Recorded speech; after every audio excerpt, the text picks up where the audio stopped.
ओम शांति। आज 1 अप्रैल 2026 की बाबा के अनमोल महावाक्य रूपी मुरली में बाबा हम बच्चों को कहते, मीठे बच्चे, बाबा जो है जैसा है तुम बच्चों में भी नंबरवार पहचानते। अगर सब पहचान ले बाबा को तो अभी ही भीड़ मच जाए। प्रश्न, चारों ओर प्रत्यक्षता का आवाज कब फैलेगा? उत्तर, जब मनुष्य को पता पड़ेगा कि स्वयं भगवान इस पुरानी दुनिया का विनाश करा के नई दुनिया स्थापना करने आए हैं और हम सबकी सद्गति करने वाला बाबा हमें स्वयं भक्ति का फल देने आया है, ये निश्चय हो, तब प्रत्यक्षता होगी चारों ओर और हलचल मच जाए। फिर बाबा बीच में कहते मुरली में कि बाबा समझाते, बच्चे अपने को आत्मा समझो कि मैं आत्मा बिंदी हूँ। बाबा है ज्ञान का सागर और हमें बाबा को ही याद करना। याद करने की प्रैक्टिस पड़ जाएगी ना तो निरंतर याद ठहरेगी। पिछाड़ी में याद रहे कि हम आत्मा है, शरीर तो है, परंतु ये ज्ञान बुद्धि में रखना अभी से कि मैं आत्मा हूँ। अंत में बाबा कहते, पिछाड़ी के समय तुम्हारा प्रत्यक्षता चारों ओर होगा। भारत में भी बड़ा हंगामा मच जाए अभी अगर सभी को पता पड़ जाए कि सद्गति दाता निराकार परमात्मा इस भारत भूमि में आ चुके हैं और आकर हमें वो हर रोज ज्ञान दे रहे हैं कि कैसे इस पुरानी दुनिया विनाश होगी और फिर इसी सृष्टि में नई सतयुगी दुनिया की शुरुआत होगी। अभी अगर मालूम पड़ जाए तो फिर क्या हो जाए, भीड़ मच जाए। इस बात का निश्चय हो जाए तो बॉम्बे से लेकर आबू तक, बाबा ने आज की मुरली में कहा, क्यों लग जाएगी। लेकिन इतना जल्दी निश्चय नहीं हो सकता। तो तुम जानते हो विनाश तो होना है, बाकी तो सब घोर निद्रा में सोए ही है। फिर अंत में हमारा प्रभाव निकलना है। जो बच्चे अभी ज्ञान योग में चल रहे हैं, अपना बहुत अच्छी रीति पुरुषार्थ कर रहे हैं, समाज की सेवाओं में तत्पर है, उनका तो प्रत्यक्षता प्रभाव निकलना ही है। लेकिन मुख्य बात बाबा ने आज कहा निश्चय की। निश्चय में ही विजय है। और इस बात का भी निश्चय हो कि गीता का भगवान स्वयं परमपिता परमात्मा शिव है, जो निराकार, ना कि श्री कृष्ण है। बाबा कहते, अभी तो तुम एक को समझाओगे तो दूसरा कह सकता है कि इनको तो बीके ने जादू लगा दिया, लेकिन ऐसी बात तो है नहीं। तो बाबा ड्रामा की बात कर रहे। ड्रामा अनुसार ये ब्राह्मणों का झाड़ धीरे धीरे बढ़ना है। अभी थोड़ा सा टाइम है, इसलिए हम बच्चों को परमात्मा की श्रीमत अनुसार पुरुषार्थ में तत्पर रहना है। तुम बड़े बड़े लोगों को समझाते हो, परंतु कई हैं जो समझते कुछ नहीं है। इनफैक्ट जो बच्चे हैं अपने ज्ञान में चलने वाले, बच्चों में भी नंबरवार है। बाबा पे निश्चय बुद्धि का ज्ञान को जीवन में धारण करने वाले बच्चों में भी नंबरवार है। भले यहाँ बैठे हैं सेंटर्स पर बाबा के पास, लेकिन बाबा से इतना लव नहीं रहता। यहाँ तो लव बहुत चाहिए और कदम कदम श्रीमत पर भी चलना है। हम विश्व के मालिक बनते हैं। आधा कल्प का देही अभिमान बच्चों में बैठा हुआ है। अब बाबा कहते, देही अभिमानी बनने में बड़ी मेहनत लगती है, क्योंकि आधा कल्प 2500 साल का देही अभिमान का संस्कार आत्मा में भरा पड़ा हुआ है। अपने को आत्मा समझ मोस्ट बिलवेड बाबा को याद करना है। इसी से हमारे देह अभिमान की जो रगे हैं, जो पड़ते हैं, वो सब उतरने हैं। फिर बाबा ने उदाहरण दिया, जैसे कोई कन्या की सगाई होती है ना, तो सगाई के बाद जब जेवर आदि पहनाते हैं, उनका चेहरा खिल जाता है खुशी से। तो यहाँ भी हमें बाबा मिला तो उसकी याद से हमारे चेहरे पर मुस्कुराहट, खुशी, हर्षितपना वो झलकनी चाहिए। फिर बाबा ने ये भी कहा, कोई कोई कन्याएं तो ऐसे भी हैं कि दूसरों के घर पे जाते हैं लेकिन फिर भी चेहरा उनका मूंझा हुआ ही रहता है। सेम यहाँ भी इस प्रकार के बच्चे हैं, ज्ञान में चल रहे हैं, लेकिन वो चेहरे से ना वो खुशी दिखाई नहीं पड़ रही है। शक्ल बाबा ने कहा एकदम जैसे मुर्दे जैसी। जैसे मुर्दे की शक्ल कैसी होती है? ना कोई फीलिंग है, ना कोई इमोशंस है, कुछ नहीं। तो वैसे, लेकिन हमारा चेहरा जो ज्ञान में चलते हैं, हमें परमात्मा बाबा मिला, ज्ञान का सागर मिला है, और योग की शक्तियाँ जो हमें प्राप्त हो रही हैं, उससे हमारा चेहरा खुशी से खिला हुआ होना चाहिए।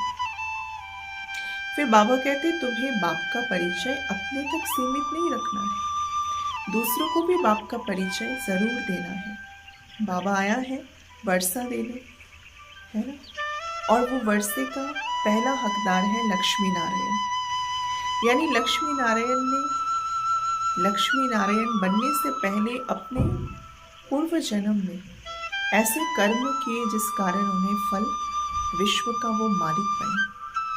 इसलिए अभी कोई पाप कर्म बाबा हम बच्चों को कहते मत करो, पुण्य आत्मा अपने को बनाना है, पुण्य का काम करना है, और साथ साथ अंधों की बाबा कहते लाठी भी बननी है। खुद भी इस मार्ग में चलना है और दूसरों को भी रास्ता बताना है।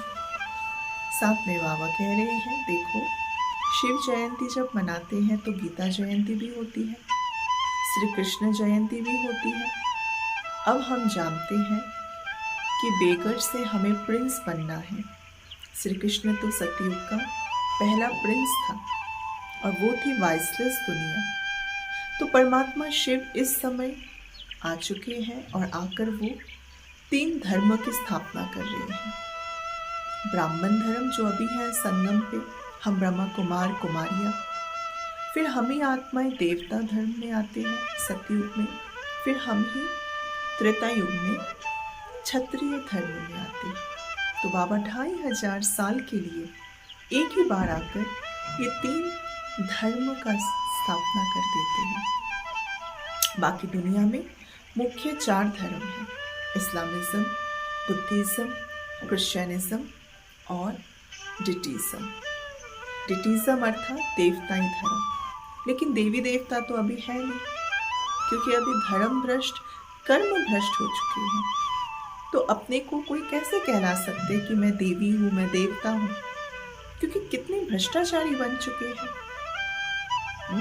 इसलिए बाबा आए हैं फिर से वो देवी देवता बना ले। ये तो अभी देखो कांटों का जंगल है, भारत गार्डन ऑफ फ्लावर था, ये तो सभी जानते हैं ना। अब कांटों का जंगल बन चुका है और इसमें सभी बच्चे ऑर्फन जो अपने माता पिता यानी परमात्मा को जानते ही नहीं, अनाथ ऑर्फन हो गए। तो आपस में लड़ते झगड़ते रहते बच्चे और बस भक्ति करके ही खुश हो जाते हैं। लेकिन बाबा आए हैं हमें ज्ञान देकर, हमें जीवन मुक्ति का रास्ता वो बता रहे हैं। इसलिए बाबा ने कहा देखो, शास्त्रों में तो क्या क्या बातें लिखती हैं, महाभारत युद्ध हुई, कौरव पांडव आदि की लड़ाई दिखाई, घोड़े गाड़ी आदि लिखती है, लेकिन ये सभी का जो एक्चुअल मीनिंग है, इस रहस्य को हमें समझना है। इसके भीतर बहुत गुर रहस्य है, जो रहस्य को बाबा हमें हर रोज मुरली में एक्सप्लेन करते हैं कि वो कौरव का पार्ट अभी वर्तमान समय कौन प्ले कर रहे हैं, पांडव के पार्ट में कौन है इस समय, ये हमें समझना है। दूसरों को समझाना अर्थात अंधों की लाठी बनना है। अभी तो देखो रावण राज्य है ना, इसलिए भारतवासी वाम मार्ग में चले गए। तभी तो रावण को हर साल जलाते हैं। कब से जलाना शुरू किया?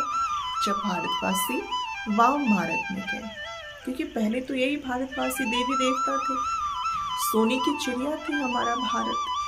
फिर जब भारतवासी ही वाम मार्ग में जाने लगे, जिसके अंदर विकार कूट ये सभी छल कपट आने लगे आत्माओं में, तो वाम मार्ग में जाने के कारण इसको कहा गया रावण की दुनिया, रावण राज्य। तो रावण को द्वापर युग के बाद से हर साल जलाते हैं। अब बाबा कहते हैं अब हम कुमारियों की सगाई स्वयं परमात्मा से हुई है। तो जब हमने परमात्मा से सगाई की तो अब एक बाबा की याद में हमें तल्लीन रहना है। लेकिन बाबा जानते हैं ये आत्मा मुझे याद नहीं करती, भूल जाती है, घड़ी घड़ी देह अभिमान में आ जाती है ना। और जब भूल जाते हैं तब हम अपना ही दुर्गति कर लेते हैं। बाबा आए हैं हमें पापों से मुक्त करने। फिर देह अभिमान में आकर बच्चे बहुत पाप करने लगते हैं। फिर 100 गुना पापों का घड़ा भर जाता है। कोई तो बाबा कहते देखो पढ़कर आप समान बन जाते हैं, आसमान में चढ़ते हैं। और कोई तो क्या होता है, उसकी स्थिति नीचे गिर जाती है। अब स्थिति नीचे गिरेगी तो भारीपन रहेगा, थकावट, बोझ वाला जीवन महसूस होता है। और वैकुंठ की स्थिति माना, चरे तो चाखे वैकुंठ रस माना, स्थिति हमारी इतनी लाइट, हल्कापन, तो कोई भी कर्म करते हम बहुत हल्के होकर रहते हैं। इसलिए बाबा कहते हैं बाबा की याद से ही वो हल्कापन आता है, हमारे पाप नष्ट होते हैं। बाकी तो देखो दुनिया में सब आधा कल्प के लिए सुख देने वाले हैं। कोई लाख करोड़ दे देंगे, करोड़ों का मालिक बना देंगे या खुद बन जाएंगे, वो अल्पकाल के लिए है। लेकिन बाबा आए हैं बच्चों को पूरे 21 जन्मों का बादशाही देने। इसके लिए वो हमें राजयोग सिखला रहे हैं। तो प्राचीन योग भारत में सिखाया था भगवान ने, ये बातें अभी हम जानते हैं। इसलिए हमें निरंतर अपने को आत्मा बिंदु समझ निरंतर शिव बाबा की याद में रहना है। धारणा में बाबा वही बताते हैं कि तकदीरवान बनने के लिए बाबा से सच्चा रहना है, लव रखना है, कदम कदम श्रीमत पर चलकर दिखाना है। रोज पुण्य का काम अवश्य हम करें, सबको बाबा का परिचय देना है, बाबा को याद करना, सबको याद दिलाना बाबा की। आज के मुरली से वरदान है, अपनी दृष्टि वृत्ति के परिवर्तन से सृष्टि को बदलने वाले साक्षात्कार मूर्त भवो। अपनी वृत्ति के परिवर्तन से दृष्टि को भी हम दिव्य बना सकते हैं। तब अनेक आत्माएं यथार्थ रूप, यथार्थ घर, शांति धाम उन्हें हमारे से दिखाई पड़ेगा। ऐसे साक्षात्कार कराने के लिए हमारी वृत्ति में जरा भी देह अभिमान की चंचलता ना हो, तो वृत्ति के सुधार से ही दृष्टि दिव्य बनेगी। और दृष्टि दिव्य बनेगी तब साक्षात्कार हम करा सकते हैं। लोग जब हमें देखेंगे तो उन्हें अनुभव होगा कि ये इनके नैन नहीं, ये तो जादू की डिब्बी है। लेकिन सारा मदार हमारी वृत्ति पर है। ये नैन साक्षात्कार के साधन बन जाएंगे। आज का श्लोगन, सेवा की उमंग उत्साह के साथ साथ वैराग्य वृत्ति भी हमें धारण करना है। ये सफलता का आधार है। इस महीने के इशारे हैं महान बनने के लिए मधुरता, नम्रता का गुण धारण करना। मधुरता के गुण को धारण करने वाला महान बनता है। मधुरता वालों को सभी महान रूप से देखते हैं। मधुरता का मधु, ये गुण, ये विशेषता हमारे अंदर होना चाहिए। ठीक है, अगर मधुरता रूपी मधु है तो हमारे हर कार्य सफल होते हैं। सफलता ही सफलता, उनके जीवन से असफलता मिट जाती है। तो ये आज के बाबा के मधुर मीठे मीठे शिक्षाओं को सारा दिन हम बुद्धि में उगारते रहें और फिर हजम भी करेंगे, यानी बारंबार याद करके बाबा की याद में रहेंगे। अच्छा, ओम शांति।